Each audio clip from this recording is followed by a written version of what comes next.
नमस्कार, नक्षत्र दुनिया चैनल में आप सभी का हार्दिक स्वागत है। मित्रों, आज के वीडियो में हम त्रिकोण के स्थानों में यानी लग्न, पंचम और नवम भाव में शुक्र ग्रह के किस प्रकार के फल होते हैं इस पर विचार करेंगे। शुक्र ग्रह के शुभ अवस्था के फल और अशुभ अवस्था के फल, नीच राशि का शुक्र हो जाए या वक्री हो जाए तो शुक्र के किस प्रकार के प्रभाव जीवन काल में देखने को मिलते हैं। ध्यान रखें कि कुंडली का लग्न भाव, पंचम भाव और नवम भाव ये लक्ष्मी स्थान के नाम से भी जाने जाते हैं, यानी त्रिकोण स्थान कहे गए हैं। हालांकि लग्न भाव को केंद्र का भाव और त्रिकोण स्थान दोनों में शामिल किया गया है। मित्रों, यदि आप चैनल पर नए हैं तो चैनल को सब्सक्राइब अवश्य कर रहे हैं और वीडियो आपको ज्ञानवर्धक लगे तो लाइक जरूर करें। आइए शुरू करते हैं। मित्रों, शुक्र ग्रह के लग्न भाव, पंचम भाव और नवम भाव में किस प्रकार के फल होंगे इस पर अभी हम विचार करने वाले हैं, परंतु उसके पूर्व शुक्र ग्रह को समझना आवश्यक है ताकि फलों को समझने में आसानी हो जाए। देखिए, शुक्र ग्रह भौतिक वस्तुओं का प्रमुख कारक ग्रह है, यानी जीवन काल के दौरान जो भी हमें भौतिक सुख सुविधाएं प्राप्त होती हैं उनके लिए शुक्र की स्थिति पर विचार किया जाता है। शुक्र सौंदर्य के प्रमुख कारक ग्रह हैं, काम सुख के प्रमुख कारक ग्रह हैं, आकर्षण के कारक हैं, प्रेम के कारक हैं, कलात्मक वस्तुओं के कारक हैं, कलात्मक गुण जो जातक के अंदर रहता है उसके कारक ग्रह हैं। व्यापार के कारक ग्रह भी शुक्र ग्रह को माना जाता है। जातक जीवन काल के दौरान जो महंगे महंगे शौक, लग्जरियस लाइफ का शौक जो रखता है उसके लिए शुक्र ग्रह को देखा जाता है। यानी दुनिया के तमाम प्रकार के सुखों की बात की जाए तो शुक्र ग्रह की स्थिति अति महत्वपूर्ण हो जाती है। स्त्री के सहयोग से उन्नति होती है यदि जातक के कुंडली के अंदर शुक्र शुभ अवस्था में होकर बैठे हुए हैं तब। श्रृंगार के कारक हैं, राजसिक सुख के कारक हैं, राज वैभव के कारक हैं।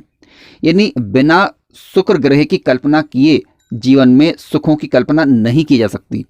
किसी भी भाव में शुक्र ग्रह यदि बैठे हों, वहां पर राशि अंक यदि आपको 2 लिखा मिले या 7 लिखा मिले तो समझ लीजिए कि शुक्र अपनी स्वयं की राशि में बैठे हुए हैं। और 12 नंबर का राशि अंक लिखा है यानी मीन राशि, तो शुक्र ग्रह यहाँ पर उच्च अवस्था के माने जाते हैं 27 डिग्री तक। किसी भी भाव में यदि आपको शुक्र ग्रह बैठे मिले, वहां पर राशि अंक यदि 6 लिखा मिले तो समझ लीजिए कन्या राशि, और कन्या राशि में शुक्र ग्रह नीच के माने जाते हैं यानी अच्छे फल नहीं देते। इसके अलावा मान लीजिए शुक्र ग्रह कुंडली के चतुर्थ भाव में बैठे हैं या सप्तम भाव में बैठे हैं तो यहाँ पर ये भाव कारक ग्रह माने जाते हैं। इसके अलावा कुंडली के चतुर्थ भाव, सप्तम भाव और 12वें भाव में ये अति विशिष्ट कारक ग्रह माने जाते हैं, अच्छे फल देते हैं। लेकिन ध्यान रखें कि इन भावों में ये नीच राशि के होकर ना बैठे हुए हों, ठीक है।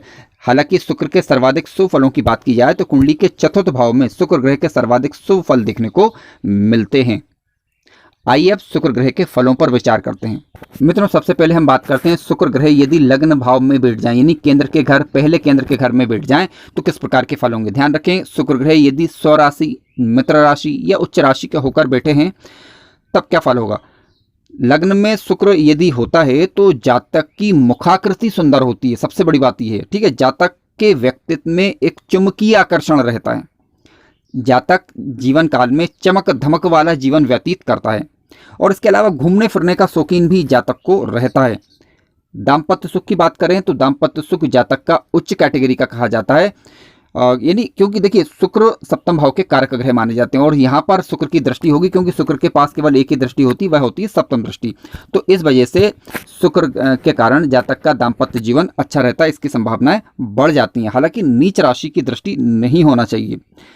इसके अलावा विवाह के पश्चात जातक का भाग्योदय हो, इसकी संभावनाएं बढ़ जाती हैं। जातक अभिनय के क्षेत्र में, संगीत के क्षेत्र में, यानी कोई ना कोई कला जातक के पास जीवन काल में रहती है जिससे वह अपने जीवन यापन आसानी से कर सकता है।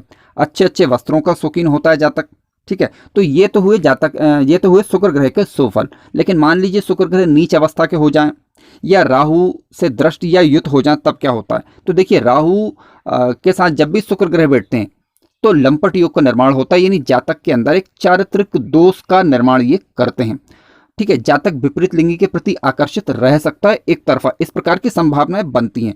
अब यहाँ पर हमें यह भी देखना होगा कि शुक्र ग्रह और राहु ग्रह के मध्य अंतर कितना है। मान लीजिए शुक्र ग्रह 15 डिग्री पर बैठे हुए हैं और राहु ग्रह 0 डिग्री पर बैठे हुए हैं तो ये युति ना के बराबर फल देगी, ठीक है। तो उसी तरीके से हमें यानी कुल मिलाकर 15 डिग्री 10 या 15 डिग्री से ज़्यादा का अंतर बैठ रहा है तो ये युति मान्य नहीं की जाएगी। लेकिन 10 डिग्री या 10 से कम का अगर रहता है तो फिर ये युति मान्य होती है। अब मान लीजिए शुक्र यदि अस्त अवस्था के हो जाए तब क्या होगा। देखिए, शुक्र यदि अस्त के हो जाएं तो ऐसी परिस्थिति में शुक्र के फलों में कमी आती है। शुक्र यदि अशुभ होकर बैठे, नीच राशि के होकर बैठे तो बुरे फल में कमी आएगी, और मान लीजिए शुक्र जो है उच्च के या स्वराशि के होकर बैठे हुए हैं तो इनके शुभ फलों में कमी आएगी। वक्री की बात कर लेते हैं। देखिए, स्वराशि या उच्च राशि के होकर शुक्र ग्रह बैठे हुए हैं और वक्री हो गए तो शुभ फलों में कमी होगी। और इसके अलावा मान लीजिए कि नीच राशि की या शत्रु राशि के होकर बैठे हुए हैं और वक्री हो गए तो ऐसी परिस्थिति में इनके बुरे फलों में कमी होगी। तो इस तरीके से इनका फल देखा जाना चाहिए। आइए अब बात करते हैं शुक्र ग्रह यदि पंचम भाव में बैठ जाए तो किस प्रकार का फल हो सकता है। मित्रों, कुंडली का पंचम भाव, जिसे हम शिक्षा के भाव के नाम से भी जानते हैं, संतान का भाव है, ये इष्ट का भाव है। शुक्र ग्रह यदि पंचम भाव में स्वराशि, मित्र राशि या उच्च राशि के होकर बैठे हुए हैं तब शुक्र ग्रह के ज्यादा अच्छे फल देखे जा सकते हैं। कुंडली के पंचम भाव से हम प्रेम इत्यादि वादों का विचार भी करते हैं। ठीक है, जब शुक्र ग्रह यहाँ पर बैठते हैं तो जातक को प्रेम में, व्यापार में सफलता देते हैं। जातक के पास कलात्मक रुचियां होती हैं, सृजनात्मक क्षमता होती है जातक के अंदर, बौद्धिक स्तर अच्छा होता है। संगीत के क्षेत्र में, अभिनय के क्षेत्र में जातक सफलता प्राप्त करते हैं और स्त्री के सहयोग से जातक के जीवन में सफलता मिले इसकी संभावनाएं बढ़ जाती हैं। ठीक है, कुंडली के पंचम भाव से हम शेयर मार्केट इत्यादि का विचार भी करते हैं तो शेयर मार्केट में भी ये सफलता प्रदान करते हैं। ठीक है, जातक का हृदय उदार होता है। संतान का और बड़े भाई से, संतान से या बड़े भाई बहनों से जातक को सहयोग प्राप्त होता है। अब मान लीजिए कि शुक्र ग्रह पंचम भाव में पीड़ित हो जाएं, यानी नीच राशि के हो जाएं, राहु या शनि से दृष्टि या युत हो जाएं, तब क्या हो सकता है। तो देखिए, एक तरफा प्रेम जातक के अंदर रह सकता है।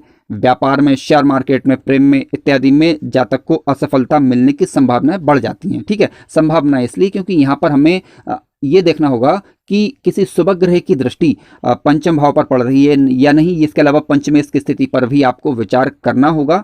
ठीक है, तो इन चीज़ों को देखने के पश्चात ही हम किसी निर्णय या नतीजे पर पहुंच सकते हैं। हालांकि कोई ग्रह यदि अशुभ प्रभाव दिखा रहा हो तो उसकी वस्तुओं का दान करके उसके बुरे प्रभाव में कमी की जा सकती है, परंतु ऐसा आप कुंडली विश्लेषण के पश्चात ही कर सकते हैं। मित्रों, आइए बात करते हैं कि शुक्र ग्रह यदि कुंडली के नवम भाव में बैठ जाए, यानी भाग्य भाव में बैठ जाए, तो किस प्रकार के फल हो सकते हैं।